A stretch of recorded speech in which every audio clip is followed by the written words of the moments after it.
छोटा सा होल, और जहां से लाइट जो है वो हमारी आंख के अंदर जो है वो दाखिल होती है, लाइट जो है वो हमारी आंख के अंदर दाखिल होती है। इसके बाद हमारी आंख में एक लेंस मौजूद है जी, जो कि basically by convex lens basically हमारी आंख में मौजूद है, और इस लेंस का काम जो है वो लाइट को फोकस करना है। It is involve in the focusing of light, और लाइट को फोकस करता है directly on to the retina, on the retina. और रेटिना की अगर बात करें बारिश में, तो retina is the most sensitive layer, it is the most sensitive layer. At the same time बारिश में अगर आप बात कुछ समझने की कोशिश करें, तो इमेज फॉर्मेशन के अंदर जो है वो बेसिकली आपकी रेटिना का काम रहता है। इमेज फॉर्मेशन इसकी मदद से होती है, क्योंकि इसके अंदर भी सी के कॉन्स एंड रॉड्स बेसिकली इसके अंदर मौजूद मिलते हैं। इसके अंदर जो है बेसिकली हमें फोटो रिसेप्टर्स मौजूद मिलते हैं, जिनकी मदद से यहाँ पे आपकी तस्वीर जो है वो बनती है, और फिर इस तस्वीर को ऑप्टिक नर्व के जरिए जो है वो दिमाग तक पहुंचाया जाता है, और दिमाग जो है वो बेसिकली इस तस्वीर को रिकॉग्नाइज करता हुआ दिखाई देता है। नर्व्स का एक सिलसिला बाय द वे हमारे पास मौजूद है, कानों के अंदर ऑडिटरी नर्व्स मौजूद हैं, आंख के अंदर सेंसरी नर्व्स हमारे पास मौजूद हैं। So we are having the basically एक ऑर्गन फुल फ्लेज हमारे पास मौजूद है आंख की सूरत में, जो डिफरेंट पार्ट्स के ऊपर जो है वो मौजूद मिलता है। इसमें कोरॉइड रीजन होता है पार्टिशन, जो कि जिसके अंदर जो है वो ब्लड वेसल्स हमें देखने को मिलती हैं, और ये आंख की नरिशमेंट को देखना जो है वो बेसिकली इसका काम जो है वो हमें होता हुआ दिखाई देता है। सो इंसानी आंख जो है ओवरऑल देखें तो sclera, cornea, iris, pupil, lens, retina, choroid region, इन तमाम पार्ट्स के ऊपर मुश्तमिल बेसिकली एक छोटा सा ऑर्गन और एक इंपॉर्टेंट ऑर्गन के तौर पे हमारे पास मौजूद है। नॉट ओनली दिस पार्टिसिपेंट्स, इसके अलावा अगर हम ह्यूमन फिजियोलॉजी को देखें, तो वी सी के चाहे ह्यूमन फिजियोलॉजी के अंदर हमारे पास ग्लैंड्स का एक नेटवर्क जो है वो हमारी बॉडी के अंदर मौजूद है, और ग्लैंड्स हमेशा जो है वो स्पेशल केमिकल्स को रिलीज करते हैं। ये स्पेशल केमिकल्स को रिलीज करते हैं, इनके स्पेशल केमिकल्स को आप जो है वो एंजाइम्स का नाम दे सकते हैं, आप इन स्पेशल केमिकल्स को जो है वो आप हार्मोन्स का नाम दे सकते हैं, एंजाइम्स का नाम दे सकते हैं, हार्मोन्स का नाम दे सकते हैं।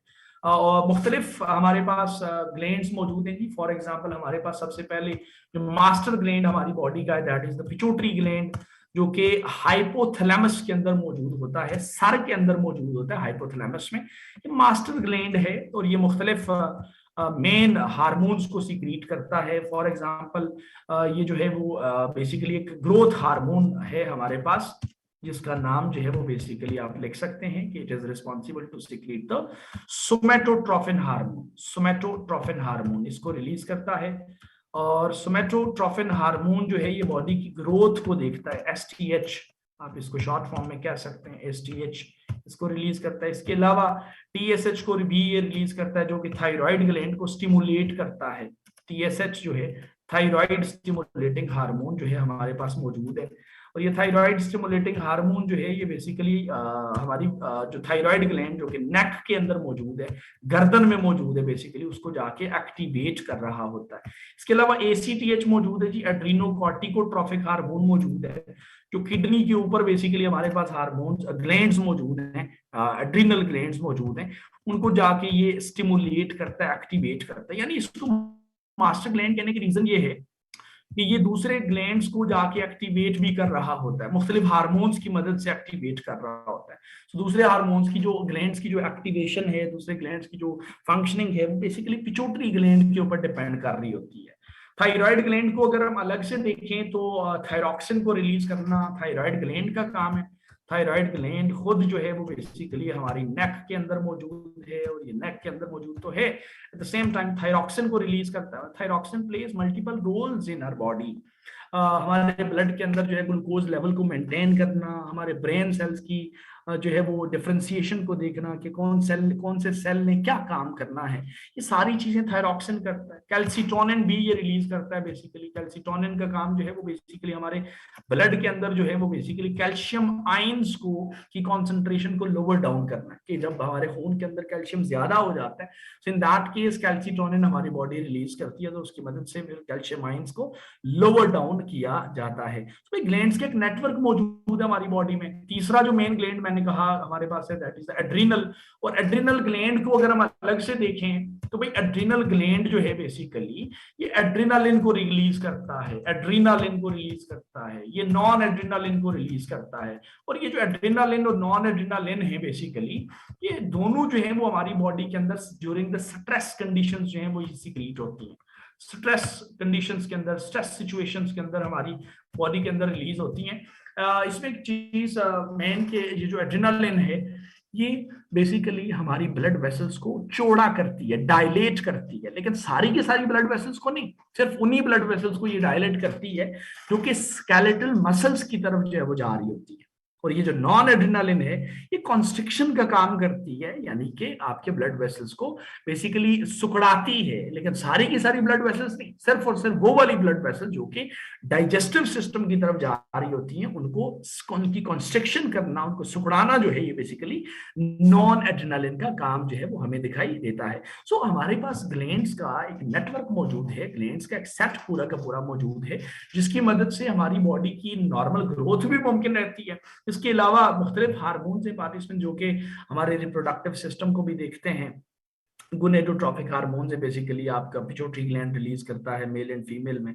उनमें हमारे रिप्रोडक्टिव सिस्टम की जो मेंटेनेंस है उसके लिए हमें जिन हार्मोन्स की जरूरत होती है वो बेसिकली रिलीज करना जो है वो बेसिकली आपके इन ग्लैंड्स का ही काम है। सलाइवरी ग्लैंड्स को अगर अलग से देखें तो वो सलाइवरी ग्लैंड्स का मेन जो सलाइवा है उसकी सिक्रीशन और उसकी मदद से आपकी जो बेसिकली डाइजेस्टिव सिस्टम है बेसिकली उसकी फूड की डाइजेशन के अंदर जो है हमें काम जो है वो प्रोड्यूस होता हुआ दिखाई देता है। अब ग्लैंड से थोड़ा सा आगे बढ़े तो पार्टिसिपेंट्स एक और इम्पोर्टेंट टॉपिक जहां से एमसीक्यूज जो है वो बहुत ज्यादा बनने के चांसेस होते हैं, and that is the vitamins. That is the vitamins. हमारे पास विटामिन्स का पूरा फुल फ्लेज हमारे पास टॉपिक मौजूद है। और इसमें विटामिन्स बेसिकली ऑर्गेनिक हमारे पास सब्सटेंसेस हैं जो कि बॉडी की जरूरत है नॉर्मल फंक्शनिंग के लिए, नॉर्मल वर्किंग के लिए हमें चाहिए हर एक जरूरी चीजों के लिए। दो तरह के हमारे पास विटामिन्स हैं।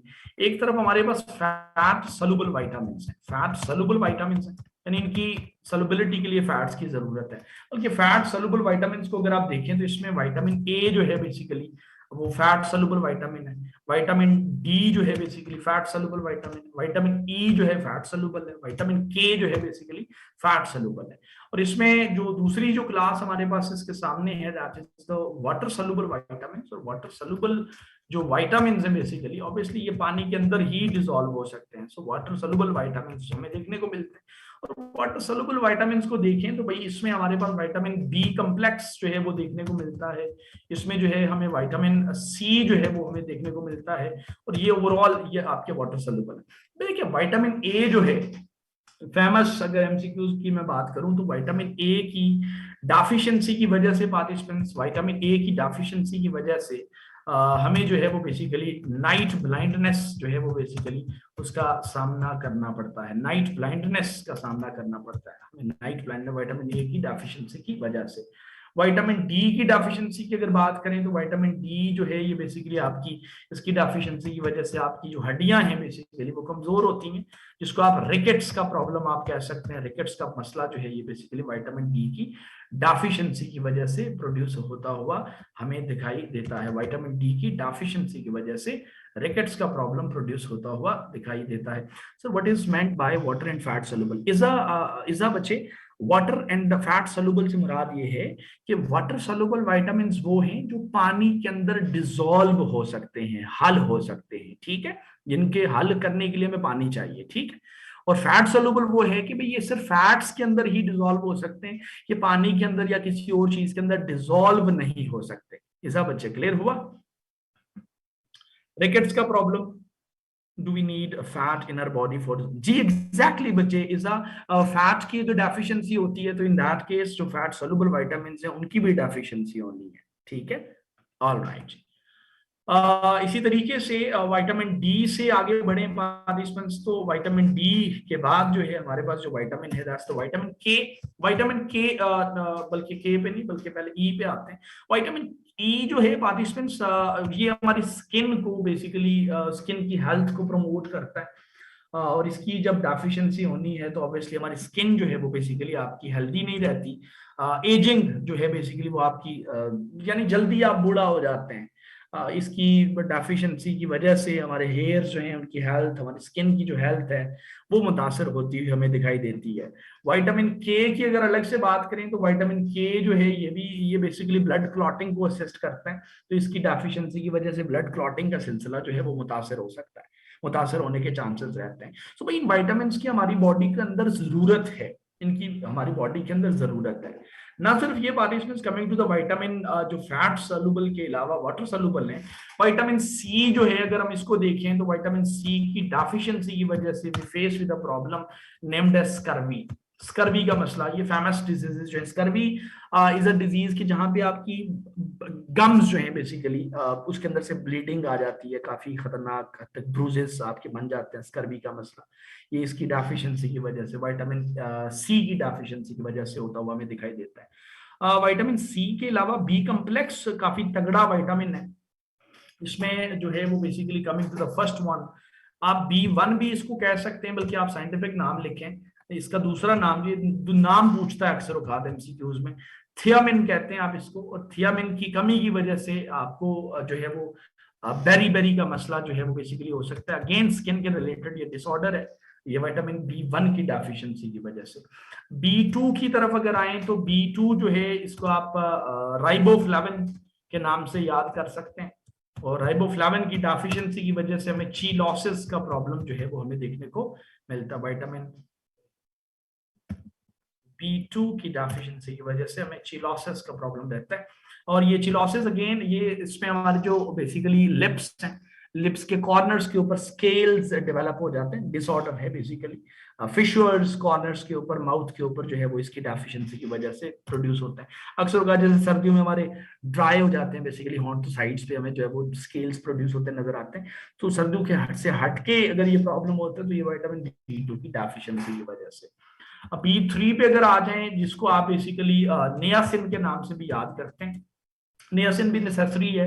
इसकी डेफिशिएंसी की वजह से प्लेजरा अगेन बेसिकली हमारे पास जो एक स्किन के रिलेटेड डिसऑर्डर है वो इसकी डेफिशिएंसी की वजह से होता है। विटामिन B6 पे आ जाएं तो हमारे पास जिसको आप पायरिडॉक्सिन के नाम से भी याद कर सकते हैं, पायरिडॉक्सिन के नाम से याद करते हैं। और ये पायरिडॉक्सिन की डेफिशिएंसी की वजह से भी हमें मसला रहता है जी। मेनली अगर आप देखें तो इसकी वजह से हमारा ब्रेन की जो फंक्शनिंग है वो मुतासर होती है। हमारे जो रेड ब्लड सेल्स की फॉर्मेशन है वो बेसिकली मुतासर होती है, क्योंकि B6 जो है ये रेड ब्लड सेल्स की फॉर्मेशन के लिए हमें चाहिए। तो रेड ब्लड सेल्स का तो इंपॉर्टेंट काम है क्योंकि उनके अंदर हेमोग्लोबिन होती है और वो ऑक्सीजन को कैरी करते हैं। सो ये कुल मिला के सारी चीजों को उनको मुतासर कर सकता है, इसकी कमी जो है बेसिकली। इसके अलावा B9 हमारे पास मौजूद है। और B9 की अगर हम बात करें तो जिसको आप फोलासिन भी कह सकते हैं, फॉलिक एसिड, ये नाम सुना होगा आपने, फॉलिक एसिड। तो ये फॉलिक एसिड की जो डेफिशिएंसी है, ये माइकल जैक्सन को मसला था, विटिलिगो का प्रॉब्लम जो है ये, इसमें आपकी जो बेसिकली स्किन है इसके ऊपर वाइट पैचेस डेवलप हो जाते हैं। विटिलिगो का प्रॉब्लम जो है ये B9 की डेफिशिएंसी की वजह से हमें होता हुआ दिखाई देता है। नॉट ओनली दिस, B9 के अलावा we are having the B12। और B12 को जिसको आप कोबालैमिन भी कह सकते हैं, कोबालैमिन भी वाइटल है क्योंकि हमारी बॉडी के अंदर एक तो रेड ब्लड सेल्स की हेल्थ को ये मेंटेन करता है, उसके अलावा स्पर्म्स की प्रोडक्शन को देखता है, मेंटल एनर्जी को इंप्रूव करता है। तो ऑब्वियसली इसकी डेफिशिएंसी की वजह से जो है हमारी जो है वो बेसिकली रिप्रोडक्टिव सिस्टम भी मुतासर हो सकता है। और इसकी वजह से हमारा जो बेसिकली रेड ब्लड सेल्स की हेल्थ है वो भी मुतासर होने के चांसेस रहते हैं। मेंटल एनर्जी भी डेफिशिएंसी भी आपके B12 की डेफिशिएंसी की वजह से होने के चांसेस रहते हैं। तो बात करने का मकसद ये हुआ कि भाई हमारे पास विटामिन जो है ये नेसेसरी है हमारी डाइट के लिए, और इनकी डेफिशिएंसीज की वजह से प्रॉब्लम्स हो सकती हैं। और इनके मल्टीपल सोर्सेज हैं, मल्टीपल सोर्सेज में आप कॉमन सोर्सेज यहाँ पे ऐड कर सकते हैं। तकरीबन आपके मिल्क के अंदर तकरीबन सारी चीजें हमें मिल जाती हैं, एग्स के अंदर हमें चीजें मिल जाती हैं, तकरीबन जो ग्रीन वेजिटेबल्स हैं सारी की सारी उसके अंदर हमें ये सारे के सारे विटामिन जो है वो हमें स्पेसिफिकली मिल जाते हैं। कैरेट के अंदर हमें जो है विटामिन, स्पेशली विटामिन ए जो है वो कैरेट के अंदर मिल जाता है हमें। फिश के अंदर जो है हमें विटामिन जो है वो मिल जाते हैं। तो भाई मुख्तलिफ हमारे पास सोर्सेज मौजूद हैं, इसमें एक हमारे पास एक वाइड रेंज ऑफ ऑप्शंस मौजूद है। हमें जिस तरह के फूड्स को यूज करके जो है विटामिन की जो कमी है बेसिकली उसको पूरा कर सकते हैं। डेयरी प्रोडक्ट्स है, जैसे डेयरी प्रोडक्ट्स के अंदर हमें विटामिन जो हैं वो मिल जाते हैं, तकरीबन सारे ही मिल जाते हैं। मैं यहाँ पे कॉमन जो बेसिकली पॉइंट्स हैं, कॉमन जो सोर्सेज हैं वही आपको लिखवा रहा हूँ। तो इसके अलावा जो सी फूड है उसके अंदर हमें मिल जाता है, मीट है, मीट के अंदर हमें विटामिन मिल जाते हैं, तो मल्टीपल चिकन है, चिकन के अंदर हमें मिल जाते हैं। मुख्तलिफ हमारे पास सोर्सेज मौजूद हैं। सिट्रस फ्रूट्स हैं, फ्रूट्स की अगर बात कर लें, सिट्रस फ्रूट्स हैं, उसके अंदर वो फॉलिक एसिड बहुत ज्यादा हमें देखने को मिलता है, यानी विटामिन B9 जो है वो ज्यादा देखने को मिलता है। सो मल्टीपल सोर्सेज हमारे पास मौजूद हैं इन विटामिन के, और इन विटामिन को इस्तेमाल करके हम अपनी बॉडी की नीड जो है बेसिकली उसको पूरा कर सकते हैं, और एक नॉर्मल और हेल्दी लाइफ जो है वो बेसिकली गुजारी जा सकती है। Not only the vitamin participants, बात को अगर थोड़ा सा यहाँ से आगे बढ़ाने की कोशिश की जाए तो इसके अलावा जो नेक्स्ट टॉपिक हमें देखने को मिलता है that is the human year, उसको भी साथ में रख लेते हैं, ह्यूमन ईयर। अच्छा, ह्यूमन ईयर को अगर हम देखें तो मेनली ह्यूमन ईयर जो है ये भी एक हमारे पास एक सेंसरी ऑर्गन है, सेंसरी ऑर्गन के तौर पे मौजूद है। और सेंसरी ऑर्गन है तो ऑब्वियसली हमें पता है भाई इसकी मदद से आप चीजों को सुनते हैं, आप चीजों को सुन पा रहे होते हैं इसकी मदद से। और ये सेंसरी ऑर्गन जो ह्यूमन ईयर है, we are having a set of ears. हमारे पास दो कान हैं, सबको पता है, लेकिन ये कान जो है ओवरऑल अगर आप देखें भाई ये मुख्तलिफ पार्ट्स के अंदर हमने इसको डिवाइड किया हुआ है। We have divided the whole of the human ear into the different parts, right. अब इसमें से हर एक पार्ट जो है वो अपने हिस्से का काम कर रहा होता है। मेनली अगर आप देखें तो भाई ह्यूमन ईयर जो है इसके तीन हिस्से हैं, एक आउटर ईयर होता है, एक इसका मिडल ईयर होता है, एक हमारे पास जो है वो बेसिकली इनर ईयर जो है वो मौजूद मिलता है। सो तीन मुख्तलिफ पार्ट्स पे मुश्तमिल हमारे पास कान है। आउटर ईयर की बात करें तो भाई आउटर ईयर में दो तीन चीजें इंपॉर्टेंट, एक तो पिन्ना जो बाहर मौजूद होता है, आउटसाइड पार्ट है, ये मौजूद होता है। इसके अलावा अगर आप देखें तो इसके अंदर जो है एक्सटर्नल ऑडिटरी कैनाल जो है वो हमें मिल जाती है, जहां से आपकी आवाज जो है वो बेसिकली आगे मूव करती हुई हमें दिखाई देती है, एक रास्ता है, पैसेज है। इसके अलावा ईयर ड्रम जो है वो हमें मिल जाता है, जिसके ऊपर आवाज जब पहुंचती है तो ईयर ड्रम जो है वाइब्रेट करता है बेसिकली। मिडल ईयर की बात करें तो मिडल ईयर जो है वो तीन छोटी छोटी बोन्स के ऊपर मुश्तमिल है, और उन बोन्स में से एक नंबर, पहले नंबर पे हमारे पास मेलियस है, दूसरे नंबर पे हमारे पास स्टेप्स है, तीसरे नंबर पे हमारे पास जो है वो इनकस है। बाय द वे अर्ज करता चलो यहाँ पे कि स्टेप्स जो है बेसिकली ये हमारी पूरी बॉडी की सबसे स्मॉलेस्ट बोन है, ये अक्सर पूछ भी लेता है तो लिख लें, ये स्मॉलेस्ट बोन जो बेसिकली हमारे पास है वो कान के अंदर मौजूद है स्टेप्स के नाम से। बाय द वे लार्जेस्ट अगर बोन की बात करें तो यहाँ पे एडिशनली अगर बात कर लें, लार्जेस्ट बोन जो फीमर है, जो हमारी टांग, जो घुटने हैं, घुटने से ऊपर वाली जो हमारी पास हड्डी है, उसका फीमर के नाम से याद करते हैं, तो ये एडिशनली ये भी लिख लें, स्मॉलेस्ट लिख लिया तो लार्जेस्ट भी लिख लें साथ में। भाई हमारे पास मिडल ईयर तीन हड्डियों के ऊपर मुश्तमिल है। और लास्टली अगर बात करें इनर ईयर की तो भाई इनर ईयर जो है ये बेसिकली आगे तीन हिस्सों में, फॉर एग्जांपल इसके अंदर आपको कॉकलिया जो है मिल जाता है बेसिकली। और ये कॉकलिया की अगर बात करें तो इसके अंदर नर्व्स मौजूद होती हैं, और नर्व्स जहां पर भी हैं पार्टिसिपेंट्स बॉडी के अंदर, उनका एक ही काम है कि भाई वो इंपल्सेस को जनरेट करती है, मैसेजेस को दिमाग तक लेके जाती हैं बेसिकली। तो इसके अंदर नर्व्स मौजूद हैं जो हेयरिंग के लिए हमें चाहिए।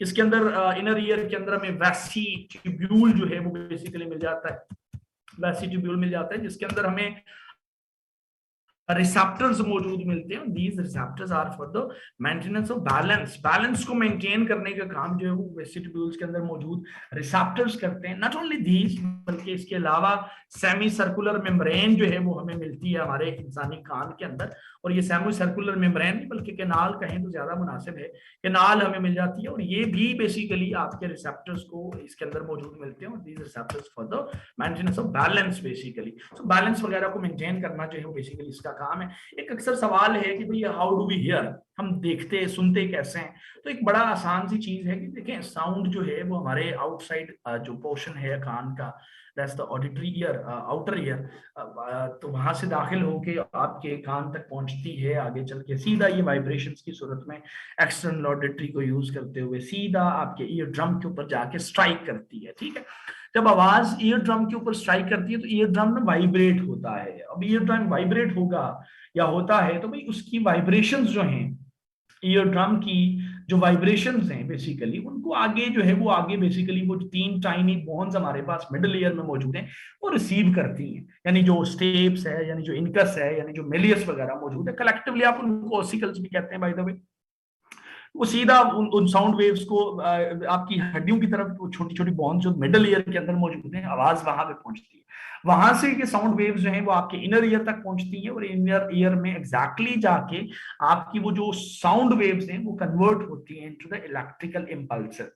और इलेक्ट्रिकल इम्पल्सेस जो हैं वो बेसिकली उनको नर्व्स पिक करती हैं, और वहां से फिर वो दिमाग तक लेके जाती है, और फिर दिमाग जो है वो ट्रांसलेशन का काम करता है, वो चीजों को ट्रांसलेट करता हुआ हमें दिखाई देता है। सो ओवरऑल अगर देखें तो आउटर, मिडिल और इनर ईयर है जो कि हमें देखने में, सुनने में जो है वो बेसिकली मदद फराहम कर रहा होता है। नॉट ओनली दिस पार्टिसिपेंट्स, बात को थोड़ा सा अगर आगे बढ़ा लें तो ह्यूमन ईयर के बाद जो है हमारे पास जो नेक्स्ट बेसिकली मेन हमारे पास हमारा पार्ट है, ऑब्वियसली इसकी जरूरत है हमें, दैट्स द ह्यूमन ब्रेन। भाई ह्यूमन ब्रेन को अगर देखें तो भाई तीन मुख्तलिफ हिस्से हैं हमारे पास दिमाग के। एक फोर ब्रेन है, बेसिकली फोर ब्रेन है। Fore brain by the way आगे मुख्तलिफ हिस्सों में डिवाइडेड है, पार्टिसिपेंट्स आगे मुख्तलिफ हिस्सों में डिवाइडेड है।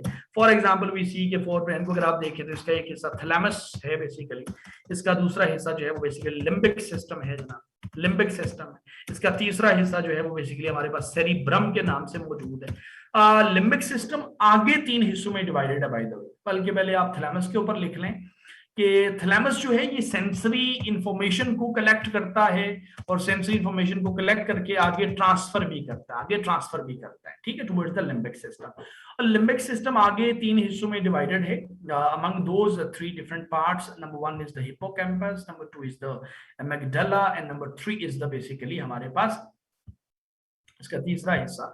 अगर यहाँ पे लिम्बिक सिस्टम के पहले हिस्से को देख लें, जो मैंने कहा कि भाई पहला हिस्सा जो है बेसिकली हाइपोथैलेमस लिखें, पहला हिस्सा जहाँ पे मैंने उन्हें कहा कि पिट्यूटरी ग्लैंड हाइपोथैलेमस के अंदर मौजूद होता है। हाइपोथैलेमस जो है ये बॉडी टेम्परेचर को मेंटेन करना, बॉडी टेम्परेचर को देखना बेसिकली इसका काम है, हंगर को देखना इसका काम है आपके हाइपोथैलेमस का। दूसरा जो पार्ट है इसका दैट्स द एमिगडाला, और एमिगडाला जो है बेसिकली ये वो हिस्सा है बेसिकली जिसको आप इमोशनल ब्रेन भी कहते हैं, क्योंकि जितने भी इमोशंस हैं उनको कंट्रोल कर रहा होता है बेसिकली। इमोशन ऑफ सैडनेस है, इमोशन ऑफ हैप्पीनेस है, सेक्सुअल अराउजल एटसेट्रा, पनिशमेंट वगैरह, ये तमाम इमोशंस को देखना आपके एमिगडाला का काम है। And the third one is the hippocampus, जो कि शॉर्ट टर्म मेमोरी को देख रहा होता है, जो कि शॉर्ट टर्म मेमोरी को देखना बेसिकली आपके हिप्पोकैम्पस के, so not short term, long term memory को देखना जो है बेसिकली आपके हिप्पोकैम्पस का काम जो है वो दिखाई देता है। सेरिब्रम जो है लार्जेस्ट पार्ट है जी ह्यूमन ब्रेन का, it is the largest part of the human brain, और काम भी बड़े बड़े करता है। भाई इंटेलिजेंस को देखने के लिए हमारे पास सेरिब्रम है, भाई जजमेंट को देखने के लिए हमारे पास सेरिब्रम मौजूद है, भाई बेसिकली ये जो थिंकिंग है इसको देखने के लिए हमारे पास सेरिब्रम मौजूद है, कहीं ना कहीं थोड़ा बहुत स्टोरेज ऑफ मेमोरी के अंदर भी रोल प्ले करता है। सो ओवरऑल अगर हम दिमाग को देखें तो इसका एक पहला हिस्सा फोर ब्रेन है। फोर ब्रेन से आगे बढ़े तो भाई इसका जो दूसरा हिस्सा दिमाग का हमारे पास मौजूद है, that is the mid brain.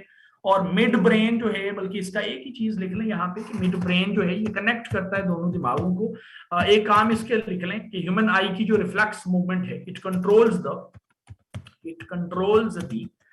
reflex movement of the human eye. It is responsible to control the reflex, controls the reflex movement of human eye. Human आई की रिफ्लेक्स मूवमेंट को कंट्रोल करना इसका काम है बेसिकली। इसके से आगे बढ़े तो हमारे पास फाइनली जो पार्ट मौजूद है दिमाग का, दैट्स द हाइंड ब्रेन। और हाइंड ब्रेन को अगर हम देखें तो भाई आगे तीन हिस्सों के ऊपर मुश्तमिल है। इसका एक हिस्सा मेडुला है, इसका दूसरा हिस्सा जो है पोन्स है, और इसका तीसरा हिस्सा जो है वो सेरिबेलम है। और इसमें ये तीनों हिस्से अपना अपना काम करते हैं। मेडुला जो है इसको देखें तो बड़े बड़े काम करता है जी, ये बेसिकली ब्रीदिंग को कंट्रोल करना, ब्रीदिंग को देखना इसका काम है, हार्ट रेट को देखना इसका काम है बेसिकली, ब्लड प्रेशर को देखना इसका काम है बेसिकली। पोन्स का काम अगर देखें तो ये स्लीप साइकिल को देखता है, स्लीप साइकिल को, जो ट्रांजिशंस हैं, सोने उठने का जागने का साइकिल है बेसिकली वो आपका पोन्स का देखने के रिलेटेड है। सेरिबेलम की बात करें तो बॉडी की जो कोऑर्डिनेशन है, कोऑर्डिनेशन को देखने का काम जो है, यानी जैसे मैं आप बोल भी रहा हूँ और मेरी उंगलियां वैसे ही चल रही है, जो मैं सोच रहा हूँ उसको मैं लिख भी रहा हूँ यहाँ पे, तो ये कोऑर्डिनेशन है। तो ये कोऑर्डिनेशन को देखना जो है ओवरऑल जो है वो सेरिबेलम का काम है। और इंसानी दिमाग जो है ये मुख्तलिफ हिस्सों के ऊपर मुश्तमिल है, और ये मुख्तलिफ हिस्से अपना अपना काम करते हैं, जो थोड़ा बहुत मैंने बताने की कोशिश की है। इसी तरीके से पार्टिसिपेंट्स बात को अगर थोड़ा सा हम आगे बढ़ाने की कोशिश करें बात को अगर हम थोड़ा सा आगे बढ़ाने की कोशिश करें तो ह्यूमन ब्रेन के बाद हमारे पास जो नेक्स्ट छोटा सा टॉपिक है एमसीक्यूज के पॉइंट ऑफ व्यू से important, that's the basically atmosphere, that is the atmosphere, that is the atmosphere. Participants, atmosphere को अगर आप देखें तो it is a blanket of gases, it is a mixture of gases, और ये मुख्तलिफ गैसेस का एक मिक्सचर है जो कि बेसिकली हमारी जमीन को सराउंड करके इसने रखा हुआ है, which surrounds the planet Earth, right? और ये mixture of gases naturally exist कर रही है जी, और इससे जमीन को प्लैनेट के इर्द गिर्द हमें देखने को मिलता है। और इसके अंदर मुख्तलिफ चीजें गैसेस मौजूद हैं। मेन गैस जो इसके अंदर मौजूद है दैट इज द नाइट्रोजन, उसके अलावा इसके अंदर ऑक्सीजन भी मौजूद है, इसके अलावा इसके अंदर जो है आर्गोन गैस हमें मौजूद मिलती है, इसके अलावा इसके अंदर कार्बन डाइऑक्साइड देखने को मिलती है, इसके अलावा इसके अंदर मीथेन गैस देखने को, मेन गैस इसमें नाइट्रोजन है which is almost up to 79%, 79% आपकी जो है वो यहाँ पे जो है वो बेसिकली नाइट्रोजन है। तकरीबन 20 राउंड ऑफ करके 20-21% जो है वो आपके पास, नॉट 79 सॉरी, आप 78% लिखें, और ऑक्सीजन जो है वो राउंड ऑफ करके आपकी 21% तकरीबन ये गैस मौजूद है। बाकी सारी गैसेस ट्रेस क्वांटिटी में मौजूद हैं, ट्रेस परसेंटेजेस में मौजूद है, यानी पॉइंट्स में मौजूद है कि 0 पॉइंट समथिंग, 0 पॉइंट फला फला, इस तरीके से मुख्तलिफ गैसेस का एक मजमुआ है। इसके अलावा भी हीलियम गैस हमें मिल जाती है यहाँ पे। इसके अलावा अगर आप देखें तो भाई इसके अंदर बाकी जो पोल्यूटेंट्स आप प्रोड्यूस करें वो सारे के सारे यहाँ पे हमें देखने को मिलते हैं एटमॉस्फेयर के अंदर। एटमॉस्फेयर जो है ये 4 लेयर्स के ऊपर मुश्तमिल है।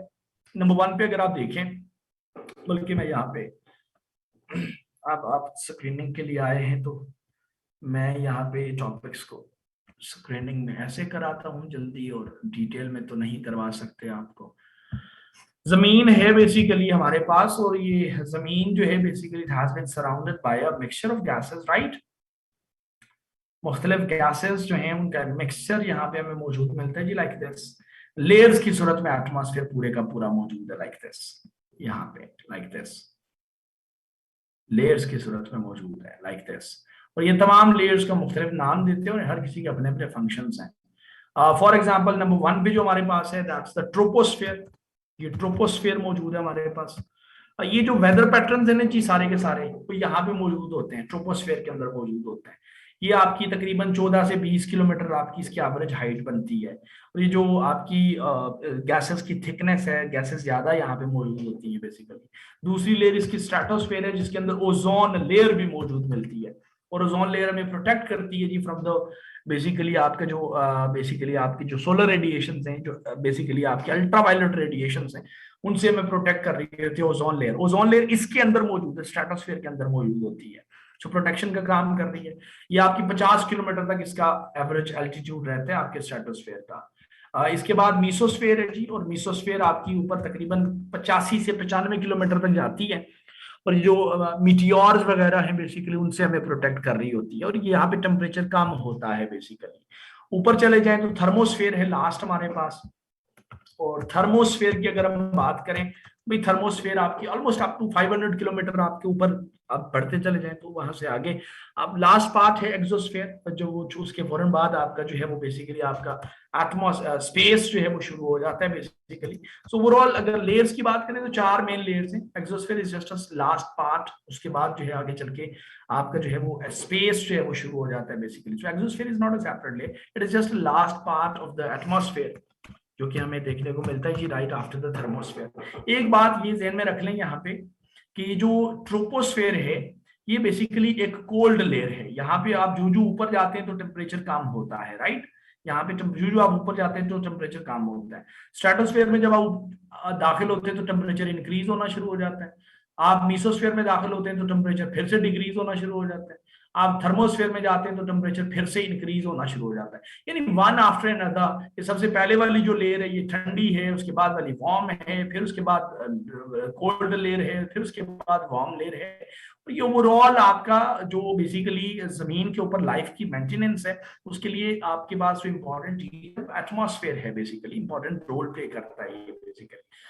ग्रीन हाउस इफेक्ट आपने नाम सुना होगा कि अच्छा वो जो जनाब आपकी जो सोलर रेडिएशंस आपकी जमीन की तरफ आती हैं और जमीन एब्जॉर्ब करती है, और फिर उसके बाद यहाँ पे हीट आपकी जो है वो बेसिकली आपकी ट्रैप होती है, और ये सारी चीजें आपकी इसी एटमॉस्फेयर के अंदर हो रही होती हैं बेसिकली। और इसी की वजह से लाइफ की जो पॉसिबिलिटी है वो हमें जमीन के ऊपर देखने को मिलती है। जमीन के ऊपर टेम्परेचर स्टेबलाइज रहता है, जमीन के ऊपर आपकी बाकी जो सूटेबल लिविंग कंडीशंस हैं वो बेसिकली हमें मुमकिन होती हुई दिखाई देती हैं। नॉट ओनली दिस, पार्टिसिपेंट्स बात को थोड़ा सा आगे बढ़ा लें तो एटमॉस्फेयर के बाद हमारे पास जो दूसरा कंपोनेंट है दैट इज द हाइड्रोस्फेयर। देखिए हाइड्रोस्फेयर जो है बेसिकली, हाइड्रोस्फेयर बेसिकली वो पार्ट है जमीन का, वो हिस्सा है जमीन का जहाँ पे पानी जो है वो हमें मौजूद मिलता है। और पानी को अगर देखें, यानी this is that part of the planet earth which contains water.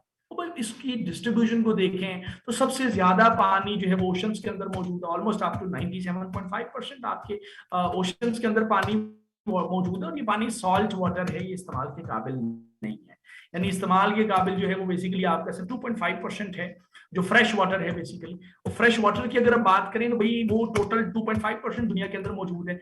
और इस फ्रेश वाटर का भी मेजॉरिटी जो है वो बेसिकली अप टू ऑलमोस्ट 79% जो फ्रेश वाटर है, 79% फ्रेश वाटर है, वो आइस की सूरत में मौजूद है, वो ग्लेशियर्स की सूरत में हमें दुनिया के अंदर जो है वो मौजूद मिलता है। बाकी जो 21% बचता है जी, दैट इज ऑलमोस्ट कहीं अंडरग्राउंड वाटर रिजर्व्स की सूरत में मौजूद है, कहीं पे आपकी लेक्स की सूरत में मौजूद है, कहीं पे आपकी रनिंग स्ट्रीम्स की सूरत में मौजूद है। सो मुख्तलिफ जगहों पे पानी डिस्ट्रीब्यूटेड है। सो ओवरऑल इसको आप हाइड्रोस्फीयर कहते हैं, जो पूरे का पूरा आपका एक कंपोनेंट है इन्वायरमेंट का।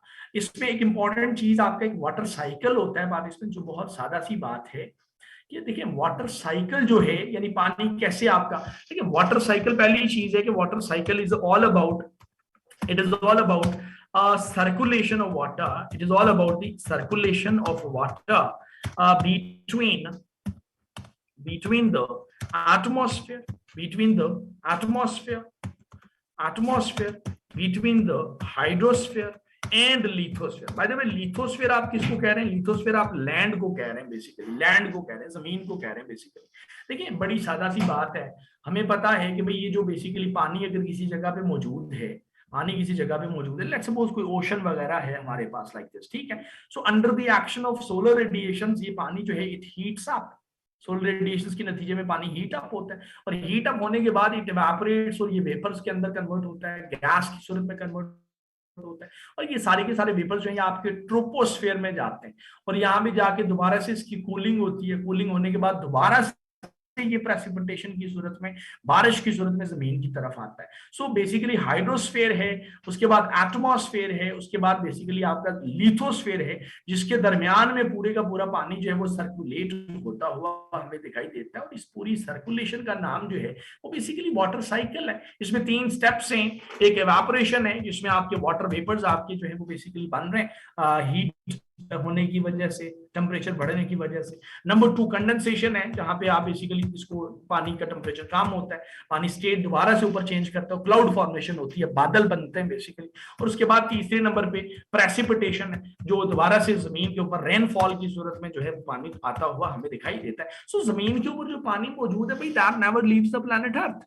जो पानी है वो कहीं जा नहीं रहा, वो इन्हीं 3 मेजर कंपोनेंट्स के दरमियान ही बेसिकली हमें जो है वो सर्कुलेट करता हुआ जो है वो मौजूद मिलता है। सो ये वाटर साइकिल आपकी दुनिया में हो रहा है। नॉट ओनली दिस पार्टिसिपेंट्स, बात को जरा सा आगे बढ़ा लें तो एक बड़ा मसला जो इस वक्त दुनिया फेस कर रही है जी, सॉलिड वेस्ट का एक बड़ा इशू आपकी पूरी दुनिया के अंदर जो है वो हमें देखने को मिलता है। सॉलिड वेस्ट बेसिकली हमारे पास ऐसा तमाम किस्म का वेस्ट है जी जो मुख्तलिफ जगहों से प्रोड्यूस हो रहा है।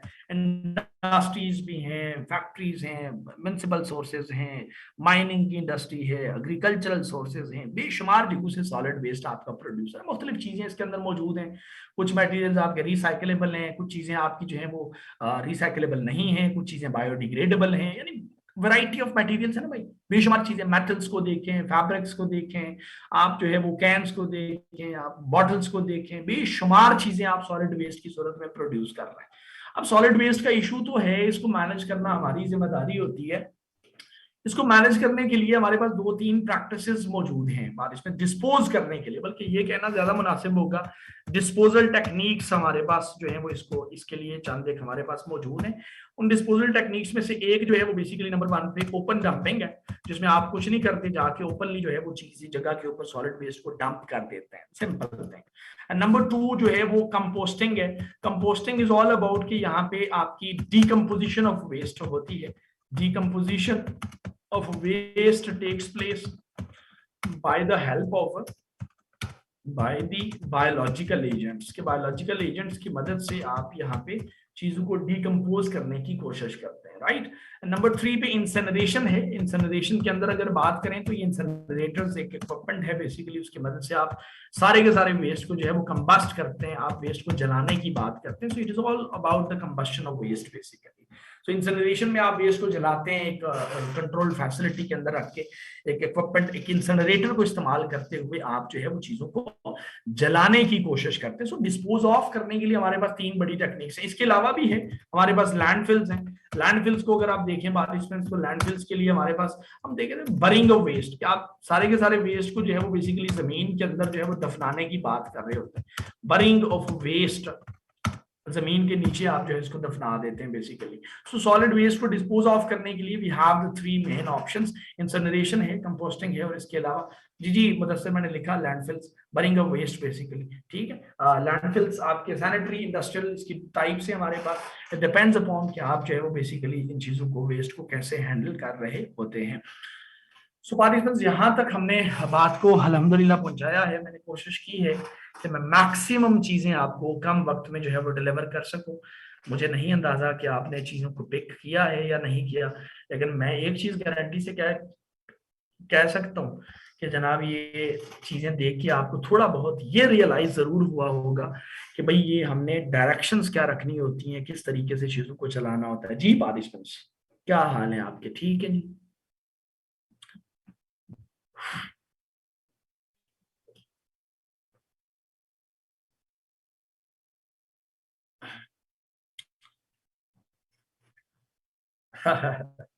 लेकिन पता है यू नो व्हाट पार्टिसिपेंट्स, मुझे बिल्कुल भी मजा नहीं आया आपके साथ क्लास लेते हुए, बिल्कुल भी मजा नहीं आया। द रीजन इज सच के क्योंकि चीज को आप इन डेप्थ पढ़ाते हैं ना, यहाँ पे हम आदत हुई है इन डेप्थ पढ़ाने की, राइट, फुली डिटेल के साथ। तो ये एमसीक्यूज को पढ़ाना ये मजेदार नहीं है, पता नहीं क्यों, जरा भी मजा नहीं आया मुझे आपके साथ क्लास लेते हुए। वेल आपका ऑब्जेक्टिव पूरा हो गया, आपको चीजें जो हैं वो क्लियर करवाने की कोशिश की गई है।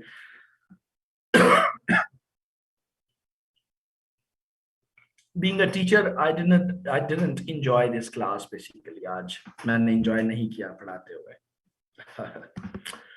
वेल डियर स्टूडेंट्स, बात को थोड़ा सा आगे बढ़ाने की कोशिश करते हैं, और बात को आगे बढ़ाते हुए एक और मेजर थिंग जो कि हमारी बॉडी के अंदर मौजूद है जी, that is the liver. Liver एक बड़ा बेहतरीन ऑर्गन हमारे पास मौजूद है जी, तगड़े काम करता है। लिवर जो है ये हमारी बॉडी का चीफ केमिस्ट है, चीफ केमिस्ट है। मोर देन 100 फंक्शंस जो हैं वो आपका एक लिवर जो है वो कर रहा होता है। लिवर मौजूद है जी हमारी बॉडी के अंदर माशाल्लाह से, तकरीबन 1400 से लेके 1600 तक आपका इसका एवरेज वेट जो है वो बेसिकली ग्राम, 1400 से 1600 ग्राम्स बेसिकली आपका इसका वेट जो है वो मेल्स के अंदर ये 1600 और फीमेल्स के अंदर 1400 ग्राम इसका वेट जो है वो देखने को मिला, और ये बड़े बड़े काम करता है।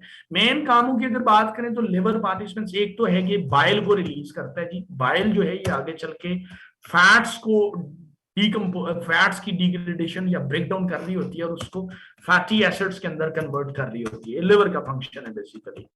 इसके अलावा अगर बात करें मेनली, तो भाई लिवर जो है बेसिकली हमारी बॉडी के अंदर डिटॉक्सिफिकेशन का काम करता है, डिटॉक्सिफिकेशन का काम करता है लिवर सेल्स के अंदर, लिवर के अंदर, क्योंकि ऑब्वियसली जो पॉइजन वगैरह हैं, जो बाकी चीजें आपकी जाती हैं, उनकी डिटॉक्सिफिकेशन करना जो है जी 1.4 से केजी, हाँ केजी भी कह सकते हैं आप, ग्राम्स कह लें, ये भी ठीक है, अप टू यू।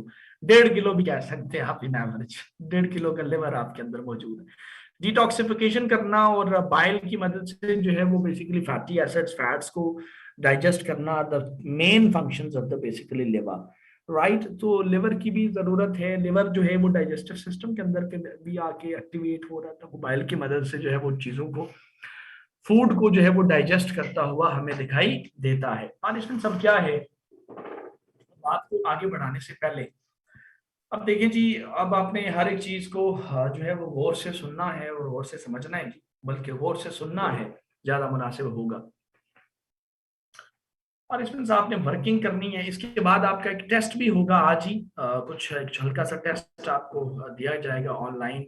मेरा ख्याल है शायद अपलोड हो गया होगा या हो जाएगा थोड़ी ही देर में। एक तो वो आप जो है वो अटेम्प्ट करके जो है उसको आपने अपलोड करना है। अब थोड़ा सा एक जनरल गाइडलाइंस जो है मैं टॉपिक्स के ऊपर जो है वो आपके लिए, ताकि स्क्रीनिंग के अंदर डिटेल्ड जो एमसीक्यूज हैं वो भी आपको एकेडमी प्रोवाइड कर देगी। एंड फॉर दैट सेक आप एडमिनिस्ट्रेशन से रब्ता करेंगे, वो आपको डिटेल्ड एमसीक्यूज जो हैं, जो टॉपिक वाइज बने हुए हैं बेसिकली, वो आपको प्रोवाइड किए जाएंगे ऑब्वियसली आपके एकेडमी की तरफ से। लेकिन यहाँ पे एक चीज मेरी जहन में रखिएगा पार्टिसिपेंट से, जैसे आपने शायद देखा होगा या ऑब्जर्व किया होगा या नहीं किया होगा, कि मैंने कोशिश की है कि मैं टॉपिक टू टॉपिक आपको लेके जाऊं। मैं पहले सेल पे चला गया, फिर मैं डाइजेस्टिव सिस्टम पे चला गया, फिर मैं जो है वो बल्कि मुझे एक और चीज याद आ गई, हमारा रेस्पिरेटरी सिस्टम भी तो है। बल्कि रुक जाएं थोड़ा सा, ये रेस्पिरेटरी सिस्टम के ऊपर सुन लें थोड़ी सी बात। देखिए, रेस्पिरेटरी सिस्टम जो है बेसिकली हमारे पास गैशियस एक्सचेंज के लिए एक सिस्टम है। ओवरऑल अगर बात करें तो गैशियस एक्सचेंज के लिए या ओवरऑल रेस्पिरेटरी सिस्टम हमारा नोज के ऊपर मुश्तमिल है, ट्रैकिया विंड पाइप के तौर पे मौजूद है, सांस की नाली है बेसिकली, ठीक है, सांस की नाली है। भाई तो एक और चीज मुझे यहाँ पे एडिशनली याद आ गई, ये भी लिखें कि देखिए आप, ओरल कैविटी जो हमारा माउथ है, दो नालियां गुजर रही हैं हमारी गर्दन से, एक ट्रैकिया जो सांस वाली है और दूसरी खुराक की नाली जिसको हम ओसोफेगस कहते हैं, राइट। आप एक वक्त पे एक ही काम कर सकते हैं, या सांस ले सकते हैं या खाना आप जो है वो स्वेलो कर सकते हैं, खा सकते हैं, राइट। देखिए हमारी गर्दन में ही, नेक में ही एपिग्लॉटिस मौजूद होता है, हल्का सा एपिग्लॉटिस जो है बेसिकली इट इज रिस्पॉन्सिबल कि जब आप बेसिकली खाना खा रहे होते हैं तो ये सांस की नाली को बंद कर देता है, जब स्वेलो कर रहे होते हैं। जब आप सांस ले रहे होते हैं तो ये बेसिकली ओसोफेगस को बेसिकली ब्लॉकेज यानी वो ब्लॉक करता है बेसिकली, ताकि फूड जो है ये बेसिकली आपकी ओसोफेगस के अंदर, सॉरी ट्रैकिया के अंदर जो है वो दाखिल ना हो, इसलिए क्योंकि ट्रैकिया के अंदर अगर फूड दाखिल होना है तो उसकी वजह से हम बीमार हो जाएंगे, लंग्स के अंदर आपके प्रॉब्लम क्रिएट होने के चांसेस रहते हैं। तो खैर ट्रैकिया से आगे बढ़े तो लंग्स हमारे पास मौजूद हैं जी। रेस्पिरेटरी सिस्टम के अंदर लंग्स के अंदर की कहानी की बात करें तो उसके अंदर ब्रोंक्यूल्स हमें मौजूद मिलते हैं, ब्रोंक्यूल्स के बाद एल्वियोलाई मौजूद मिलते हैं बेसिकली। सो ओवरऑल ये रेस्पिरेटरी सिस्टम, ये एयरवेज हैं बेसिकली, एयरवेज हैं, यहाँ से हवा ने गुजरना होता है। बेसिकली जो हमारा रेस्पिरेटरी सिस्टम है, अगर आप इसको देखें, थोड़ा सा समझने की कोशिश करें तो लाइक दिस हमारे पास, मैं जल्दी से यहाँ पे कुछ आपके लिए ड्रॉ भी कर देता हूँ, लाइक दिस,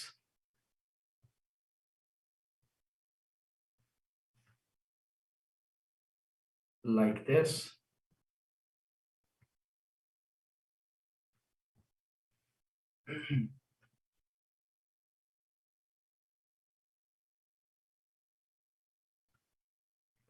like this,